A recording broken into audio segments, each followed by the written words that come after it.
یہ چاہوں گا کہ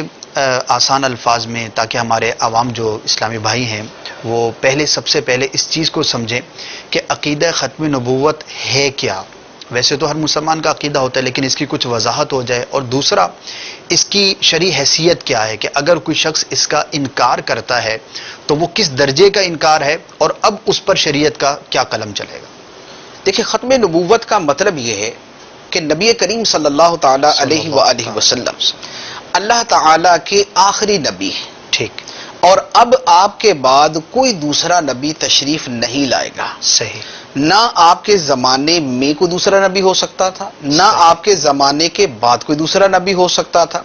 اور وہ جو دوسرا ہے نہ وہ نبی ہوگا، نہ وہ رسول ہوگا، نہ وہ نبی کی کوئی دوسری اصطلاح بنا کر اسے نبی قرار دیا جا سکتا ہے۔ جیسے قادیانیوں کا جو پرابلم تھا وہ یہی تھا کہ وہ ذلی نبی، بروزی نبی،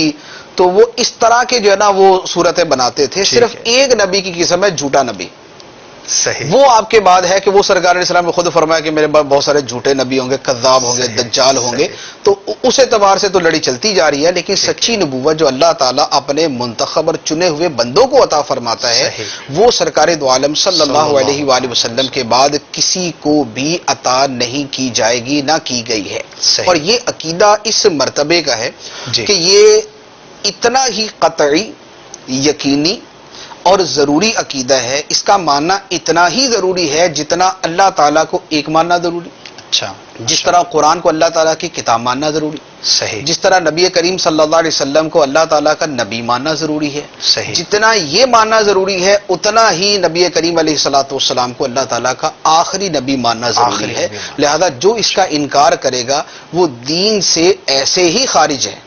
جیسے اللہ تعالیٰ کے ایک ہونے کا انکار کرنے والا دین سے۔ ماشاءاللہ، یعنی کوئی ڈاؤٹ نہیں، کوئی اس کے اندر کوئی ڈاؤٹ نہیں ہے، یہ ہمیشہ سے مسلمانوں کا ایک قطعی، یقینی، جزمی، ایمانی، ایقانی، اعتقادی یہ عقیدہ چلتا ہے۔ ماشاءاللہ۔